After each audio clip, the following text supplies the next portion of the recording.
Halo, nama saya Kaltrial Ivana dari kelas 8B nomor absen 17.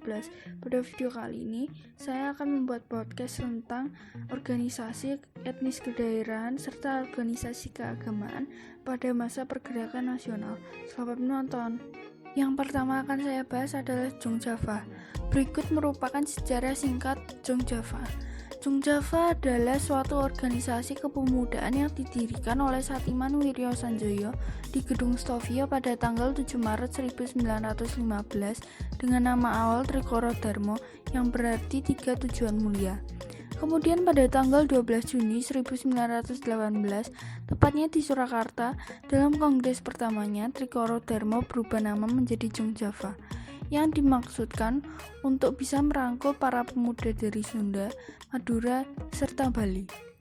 Organisasi ini bercorak kebudayaan Jawa karena sebagian besar anggotanya berasal dari Pulau Jawa.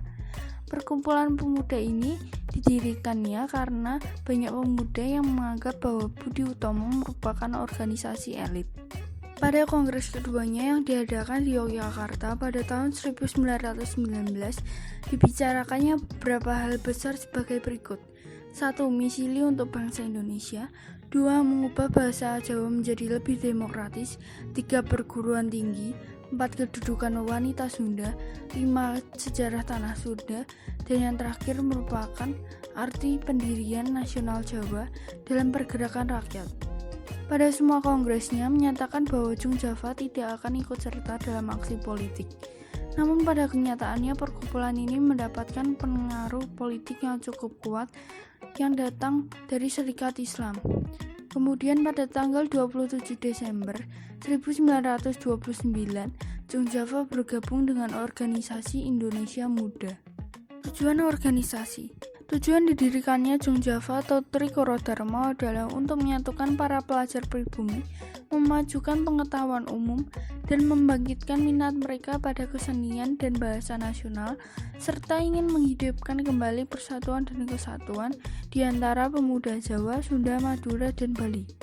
Hal ini dilakukan antara lain dengan menyelenggarakan berbagai pertemuan dan kursus, mendirikan lembaga yang memberi beasiswa, menyelenggarakan berbagai pertunjukan kesenian, serta menerbitkan majalah Trikoro Dharma. Tokoh-tokoh Jong Java diketuai oleh Dr. Satiman Wiryosanjoyo dan memiliki wakil ketua Wongsonegoro. Kemudian Jong Java disekretarisi oleh Sutomo serta memiliki anggota Muslits, Musodo, dan Abdul Rahman. Kemudian yang akan saya bahas selanjutnya adalah Sarekat Islam. Berikut merupakan sejarah singkat Sarekat Islam. Sarekat Islam adalah suatu organisasi perdagangan yang didirikan oleh Haji Samanhudi di Surakarta pada tanggal 16 Oktober 1905 dengan nama awal Sarekat Dagang Islam yang kemudian pada tanggal 10 September 1912 berubah nama menjadi Sarekat Islam yang diusulkan oleh Hos Cokroaminoto. Hal ini dimaksudkan agar ruang gerak organisasi tidak terbatas hanya dalam bidang perdagangan. Pada tanggal 20 Januari 1913 mengadakan kongres pertama kalinya di Surabaya dengan keputusan sebagai berikut. 1. Sarekat Islam bukan partai politik dan tidak akan melawan pemerintahan Hindia Belanda. 2. Surabaya ditetapkan sebagai pusat Sarekat Islam. 3.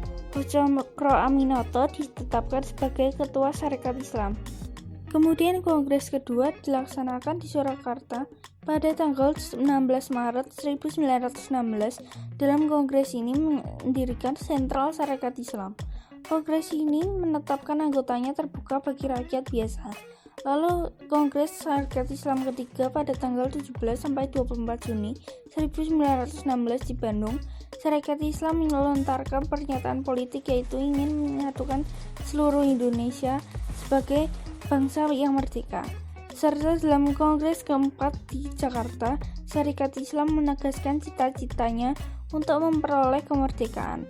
Sarekat Islam juga mendesak pemerintah agar membentuk Dewan Perwakilan Rakyat. Tujuan organisasi. Tujuan didirikannya Sarekat Islam adalah untuk mengembangkan jiwa dagang, membantu anggota-anggota yang mengalami kesulitan dalam bidang usaha, memajukan pengajaran, dan semua usaha yang dapat meningkatkan derajat bangsa, dan memperbaiki pendapat yang keliru dalam praktik agama Islam serta hidup menurut perintah agama. Tokoh-tokoh Sarekat Islam memiliki tokoh-tokoh sebagai berikut. 1. Haji Saman Hudi. 2. Hos Cokro Aminoto. 3. Haji Agus Halim. 4. Abdul Muiz. Dan yang terakhir adalah Suryo Pranoto. Sekian podcast dari saya. Terima kasih sudah menonton.